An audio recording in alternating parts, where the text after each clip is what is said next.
महाराजांची शिवाजी महाराजांची कीर्ती बेफान होती. महाराजांची कीर्ती बेफान भल्या भल्यांना फुट लागाम याला कोण घाली येसन दरबार कुस्ती बेगम बडी बेगम म्हणजे अली आदिलशाहीची आई बर का.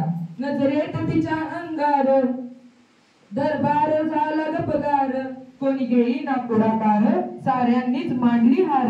इतक्यात अचानक एक सरदार उठला बोलला हम लाएंगे शिवाजी को अन त्यानं विडा उचलला. नाव त्याचं अफजल खान नाव त्याचं अफजल खान जिता जागता जणू सैतान. खान बोलला छाती ठोकून शिवबाला टाकतो चिरडून. कौतिक झालं दरबाराचं खान निघाला मोठ्या गुरमीत. त्याचं गोड पायद फौजा फाटा लई बघ अगदी 10 तीचं बळ पाहणारा कापेच वाटेत भेटेल त्याला चिरडी त्याची खानाची सेना निघाली. गावं लुटली देऊ उद्ध्वस्त केली आया बहिणींची आठवण लुटली. कोण रोखणार हे वादळ. आता शिवबाचं काही खरं नाही. इकडे निजाम तिकडे मुघल पलीकडे इंग्रज जो तेवढेच बोलू लागला. राजाची सेना मोठं खानाला कसा थोपणार काय लढवावा हुनर चिंतेत पंत सरदार. अशा वाघिणीचा तो छावा गनिमाला कसा ठेचावा डोक्यात गनिमी कावा भेटीचा धाडला सांगावा. प्रतापगडावर आमने सामने भेटीचा सांगावा खानानं हसत कबूल केला. दिवस ठरला आणि ठरल्याप्रमाणे प्रतापगडच्या पायथ्याशी खान आला बेगुमान नाही त्याला जाण शिवाजी राजांच्या करामतीची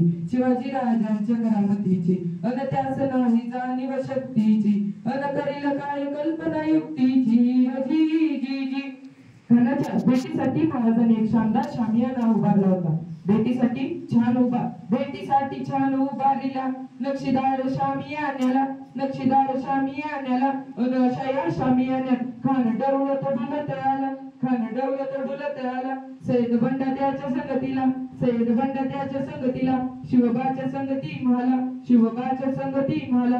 राजा पाहून खान म्हणतो आओ शिवाजी हमारे गले लग जाओ. खान हाक मारी तो श्री रोखून नजर गरी जिरहा जी. खानानं राजाला आलिंगन दिलं आणि दगा केला. खानदाभिमान मान्याला कटेरीचा वार त्यानं केला. घरघरा आवाज झाला चिलखत होत अंगाला. खानाचा वार फुका गेला. खान यडपडला.